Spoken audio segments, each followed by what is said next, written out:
은혜의 때에 응답하십니다 라는 제목으로 함께 말씀을 나누려고 합니다.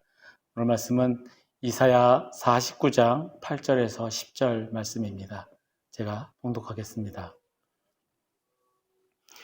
여호와께서 이같이 이르시되 은혜의 때에 내가 네게 응답하였고 구원의 날에 내가 너를 도왔도다. 내가 장차 너를 보호하여 너를 백성의 언약으로 삼으며 나라를 일으켜 그들에게 그 황무하였던 땅을 기업으로 상속하게 하리라. 내가 잡혀있는 자에게 이르기를 나오라 하며 흑암에 있는 자에게 나타나라 하리라. 그들이 길에서 먹겠고 모든 헐벗은 산에도 그들의 풀밭이 있을 것인즉 그들이 줄이거나 목마르지 아니할 것이며 더위와 볕이 그들을 상하지 아니하리니 이는 그들을 긍휼히 여기는 이가 그들을 이끌되 샘물 근원으로 인도할 것임이라. 아멘. 한 몇 년 전에 영화인들이 가장 존경하는 감독 중에 한 분인 세계적인 거장 마틴 스콜세지 감독이 연출한 영화 사일런스가 개봉되어 상영되었습니다. 이 사일런스라는 영화는 17세기 일본에 복음을 전하러 갔던 예수의 신부들의 선교에 관한 실화를 바탕으로 만든 영화입니다. 일본에 복음을 전하러 갔던 신부가 실종이 되었습니다.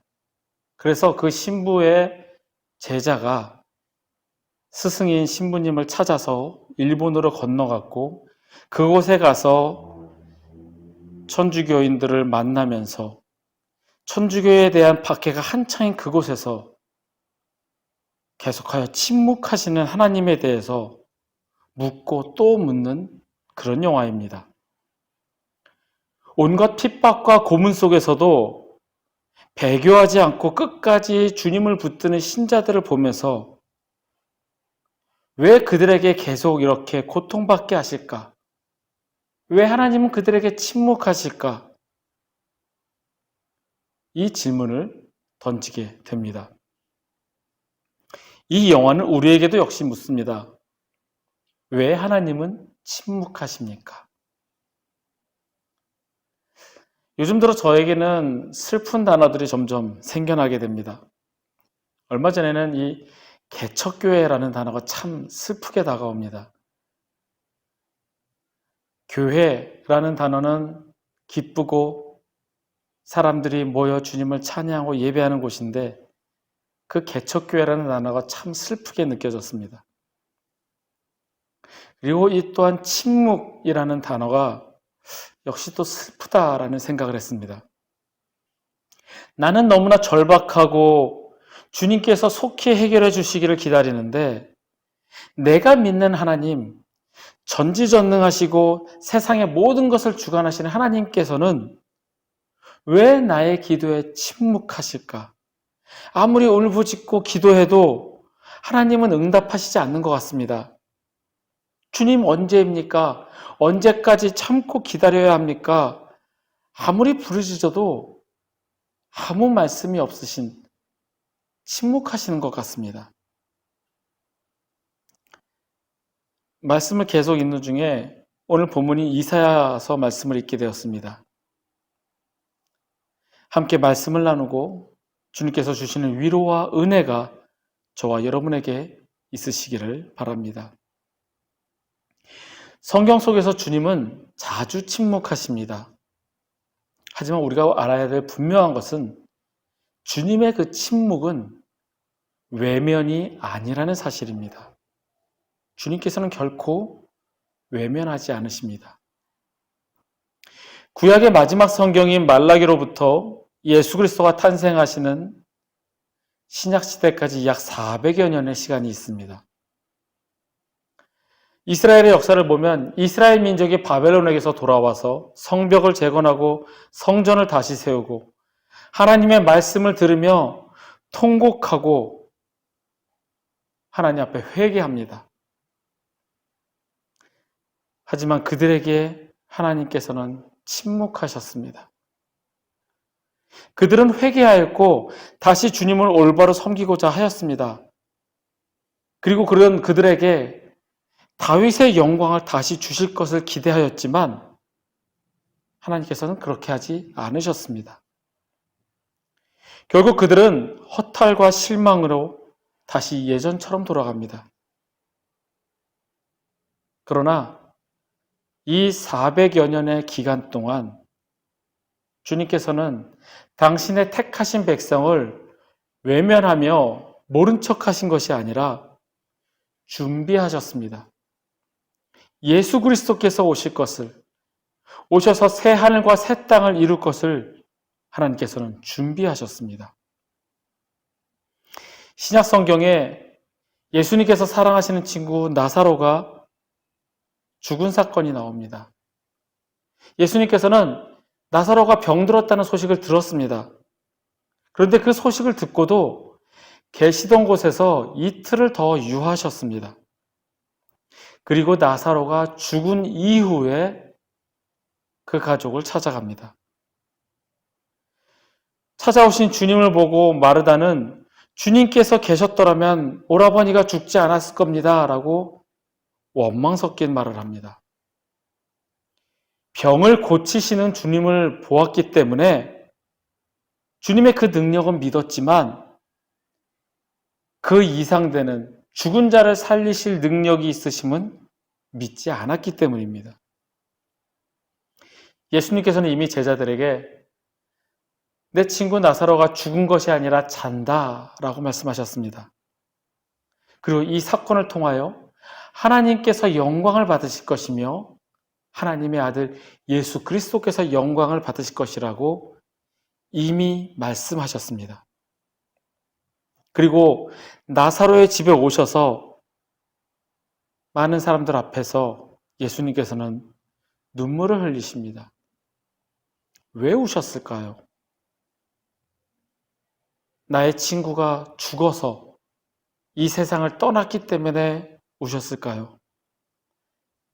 하나님의 영광을 드러내는 그 사건이라고 미리 말씀하셨기 때문에 오히려 기뻐해야 할 자리인데 왜 주님께서는 우셨을까요? 다른 사람들처럼 죽은 자 앞에서 대성통곡하며 슬프게 우는 그런 눈물이 아니었습니다. 가만히 조용히 눈물을 흘리셨습니다. 주님께서는 아직도 주님을 믿지 못하는 그들을 보시며 긍휼히 여기시며 연민을 느끼셔서 우셨습니다. 믿음이 없는 자들을 향한 긍휼하심입니다. 예수님께서 마르다에게 이렇게 물으십니다. 예수께서 이르시되 나는 부활이요 생명이니 나를 믿는 자는 죽어도 살겠고 무릇 살아서 나를 믿는 자는 영원히 죽지 아니하리니 이것을 네가 믿느냐? 네가 믿느냐 물으십니다. 지금 이 순간 여러분과 저에게 주님께서 역사하심을 믿느냐 물으십니다. 나의 절박한 상황, 눈물로 지새우며 주님의 도우심을 구하면서도 앞으로는 어떻게 되겠죠? 주님께서 하실 것을 믿습니다. 미래에 선하게 하실 것을 믿습니다. 하지만 지금 이 순간 침묵하시는 주님께는 섭섭합니다. 왜 침묵하십니까? 마르다와 같이 묻는 우리들입니다. 하지만 주님께서는 내가 지금 믿느냐 물으십니다. 주님께서 침묵하심은 우리로 하여금 더 굳건한 믿음이 있게 하려 하심입니다. 단지 성경 속에서 말하는 우리가 단지 알고 있는 내 믿습니다. 이 한마디로 나의 믿음을 대변하는 것이 아니라 내가 믿느냐, 전적으로 나를 믿고 나에게 의지하느냐 물으십니다. 주님을 믿으신다면, 주님이 하실 것임을 전적으로 믿으신다면 주님께 전적으로 맡기시기를 바랍니다.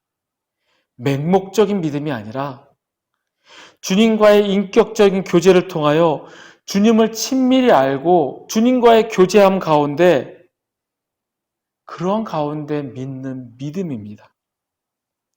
주님과의 친밀한 관계에서 나의 무거운 짐을 맡기면 그분이 나의 주인 되시며 그분께 전적으로 의지하고 오로지 그분의 지배를 받게 됩니다. 나의 이 고통을 외면하시는 것 같아 울부짖고 매일같이 눈물로 쏟는 그 고통을 보내는 시간에 주님께서는 믿음이 없음을 보시고 눈물을 흘리십니다. 그리고 물으십니다. 내가 믿느냐? 주님께서는 모른 척 외면하시는 것이 아니라 우리에게 믿음이 있기를 원하시고 기다리십니다. 주님께서 침묵하실 때 주님을 찬양하시길 바랍니다. 주님께서는 당신의 위대하고 그 커다란 목적을 향해 인도하고 계시기 때문입니다. 언제 응답이 나타날지는 주님의 주권에 속한 것입니다. 기대함으로 주님을 찬양하시길 바랍니다. 두 번째로 하나님께서 침묵하실 때 먼저 무엇을 하려고 주님보다 앞서가지 말아야 합니다. 주님보다 먼저 앞서 나갈 때 우리는 실수할 수 있습니다. 사사기에 입다라는 사사가 있습니다. 하나님께서는 입다라는 사람을 사용하셨습니다. 그런데 하나님께서 그를 사사로 부르신 것은 아니었습니다. 기드온처럼 다른 사사들처럼 하나님이 그를 부르신 것이 아니었습니다. 입다는 기생의 아들이었기에 집안에서 쫓겨났고 그를 따르는 사람들과 모여 살았습니다. 그런데 암몬 자손이 이스라엘을 쳐들어왔을 때 입다를 쫓아냈던 그 집안의 장로들이 입다를 찾아와서 자신들의 장관이 되줄 것을 요청을 합니다. 아마 입다가 싸움을 잘하고 리더십이 있고 군대를 잘 통솔하는 사람이었나 봅니다. 그렇지만 그 장로들의 요청이었지 하나님의 부르심은 아니었습니다. 그럼에도 이스라엘을 불쌍히 여기셔서 하나님께서는 입다를 사용하셔서 암몬 족속을 물리치셨습니다. 입다는 다른 사사들과는 달리 하나님의 음성을 듣지 않고 혼자 결정하고 하나님의 뜻과 상관없이 혼자 서원하였습니다. 내 마음대로 전쟁에서 이기면 나의 외동딸을 내일 제일 먼저 나를 환영하는 사람에다가 바치겠습니다. 내 마음대로 서원하였습니다. 하지만 전쟁을 이기고 돌아왔을 때 가장 먼저 맞이한 사람은 자신의 외동딸이었습니다. 자신이 서원한 대로 또 그 서원을 지켰습니다. 결국 그는 외동딸을 잃게 됩니다. 하나님의 말씀보다 나의 열심과 헌신 그 자체를 신앙이라 여기는 잘못을 범해서는 안 됩니다. 하나님보다 앞서가면 실수하게 됩니다. 세상이 말하는 방법, 내가 아는 지식 안에서 하려고 하면 이는 주님을 앞서가는 것이며 주님의 능력을 무시하는 행동입니다. 하나님의 말씀 없이 내 생각대로 밀어붙일 때 우리는 입다와 같은 실수를 저지르게 됩니다. 주님께서 침묵하시는 시간은 우리를 다듬어 가시는 시간입니다. 즉, 성화의 과정을 밟게 하시는 시간입니다. 이 주님의 침묵의 시간에 우리는 주님보다 앞서가지 말고 나를 연단시키시는 주님을 체험해야 합니다. 이 연단의 시간에 주님께서는 우리의 밑바닥까지 보시게 하십니다. 나의 쓴뿌리가 드러나게 하십니다. 내가 한없이 악하고 약하고 더러운 죄인임을 깨닫게 하십니다. 겉으로는 믿음 있는 척, 그리스도인인 척 살아가지만 주님 앞에서는 나의 그 잘난 신앙이 내 믿음이 얼마나 보잘것없고 껍데기뿐인지를 깨닫게 하십니다. 조급한 생각에 내 생각대로 움직였다가 결국 그나마 있던 내 믿음과 신뢰마저 무너지게 됩니다. 하나님께서 택하신 백성은 하나님의 말씀에 앞서 나가지 말고 연단시키시며 성화의 과정을 밟아가도록 하시는 주님의 인도하심을 기다려야 합니다. 성화는 예수를 믿는 자를 죄로부터 멀어지게 하시는 하나님의 사역입니다. 내가 성화될 수 있는 것이 아니라 하나님이 나를 성화시키십니다. 택하셨기 때문에 믿음으로 말미암아 의롭게 된 하나님의 백성은 죄인의 몸을 씻어내고 성품이 변화되어 그리스도인으로 주님의 제자로 변화됩니다. 주님을 앞서가려 하지 마십시오. 주님께서는 나를 깎고 연단시키십니다. 그 과정에 순종함으로 성화를 밟음으로 변화되시기를 바랍니다. 마지막으로 사랑의 하나님께서는 은혜의 때에 응답하십니다. 내가 원하는 때, 조급함에 지금 당장 이루시는 것이 아니라 하나님의 때, 은혜의 때에 응답하십니다. 우리는 단지 주님의 은혜를 사모해야 합니다. 제자훈련은 처음부터 끝까지 하나님의 은혜 위에 세워져야 합니다. 예수님의 제자로 살아감에 있어서 내가 세운 계획대로, 내가 짠 프로그램대로 나가는 것이 아니라 하나님의 은혜로 말미암아 주님의 제자로 세워지고 살아갈 수 있습니다. 그래서 우리는 한순간도 주님의 은혜 없이는 살아갈 수가 없습니다. 아무런 사건 없이 일상적인 평범한 삶을 살아가는 때에도 우리는 주님의 은혜가 필요합니다. 하물며 주님의 택한 백성으로 살아감에 있어서 늘 우리가 넘어지기를 바라며 공격하는 사단의 공격 속에서 주님의 은혜 없이는 살아갈 수 없습니다. 주님의 은혜를 구해야 합니다. 바벨론에게 멸망당하고 그리고 나라 잃은 서름에 살아갈 백성들에게 말씀하시기를 은혜의 때에 내가 내게 응답할 것이며 구원의 날에 내가 너를 도울 것이다. 너를 보호할 것이며 내가 내게 준 언약을 지킬 것이다. 사단에 얽매여 있는 자를 나오게 할 것이며 영원히 목마르지 않는 샘물로 인도할 것이다. 위로하시며 약속하십니다. 주님께서는 결코 우리를 떠나지도 버리지도 않으십니다. 주님의 약속을 믿고 주님의 때를 기다려야 합니다. 포기하고 낙담하는 것이 아니라 은혜의 때에 응답하리라. 내가 결코 너희를 떠나지 아니하리라. 주님의 그 말씀을 믿고 믿음으로 이기시기를 바랍니다. 말라기로부터 예수 그리스도의 탄생까지 400여 년 동안 주님께서는 침묵하셨지만 약속하신 대로 그 은혜의 때에 당신의 아들 예수 그리스도를 보내셨습니다.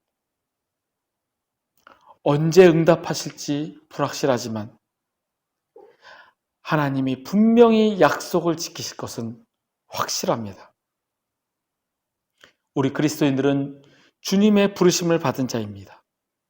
택하시고 부르셨기에 우리를 사용하시려고 연단시키십니다. 주님의 때가 언제인지 알 수 없으나 응답하실 그때가 은혜의 때입니다. 은혜의 때에 응답하실 것이며 구원의 날에 우리를 도우실 것입니다. 서두에 말씀드린 영화 사일런스에서 예수의 신부들은 배교하여 일본인 부인과 살면서 서양 문물들이 수입되어 올 때 기독교 관련 물품들을 골라내서 신고하는 일을 담당하게 됩니다.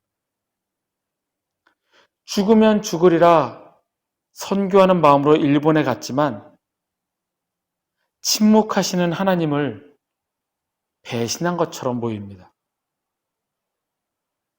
늘 감시당하며 살아야 했기에 응답하지 않고 침묵하시는 주님이신 것 같기에 그렇게 살아갑니다.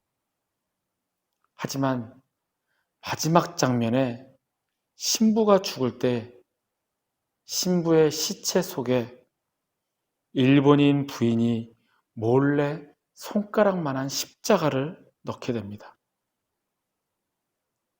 비록 겉으로는 신부로서 하지 말아야 할 결혼을 하였고 복음을 전하는 형태의 모든 것을 방해하는 듯 보였지만 그의 아내에게 복음을 전하였고 암암리의 사역을 하였음을 보여줍니다. 하나님께서는 외면하지 않으셨습니다.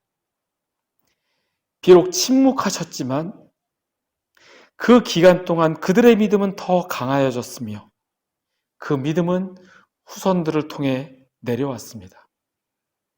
이방신이 넘치는 땅, 사단의 세력이 강하게 역사하는 귀신이 넘실거르는 그 일본 땅에도 복음이 전해져 오고 있음이 바로 그 증거입니다. 하나님의 놀라운 계획은 우리의 상상을 뛰어넘습니다. 언제 이루실지 모르지만 은혜의 때는 분명히 올 것이며 응답하실 것입니다. 그 은혜의 때가 오기를 기도하며 기대하고 기다리시는 저와 여러분이 되시기를 간절히 소망합니다. 말씀을 정리합니다. 주님의 침묵은 모른 척 외면하시는 것이 아니라 우리에게 믿음이 있기를 원하시고 기다리시는 시간입니다. 주님께서 침묵하실 때 더욱더 주님을 찬양하시길 바랍니다. 주님께서는 주님의 위대한 목적을 향해 우리를 인도하고 계십니다. 하나님께서 택하신 백성인 우리는 하나님보다 앞서 나가지 말고 연단시키시며 성화의 과정을 밟아가도록 하시는 주님의 인도하심을 순종하며 나아가야 합니다. 주님을 앞서가려 하지 마십시오. 주님께서 나를 깎고 연단시키심에 순종하며 감사함으로 나가시는 저와 여러분이 되기를 바랍니다. 마지막으로 은혜의 때에 응답하실 것이며 구원의 날에 우리를 도우실 것입니다. 언제 응답하실지 우리의 머리로는 알 수 없지만 그 은혜의 때는 분명히 올 것이며 하나님의 때에 응답하실 것입니다. 주님의 계획하신 그 은혜의 때가 오기를 기도하며 기대하고 기다리시는 저와 여러분이 되시기를 간절히 소망합니다.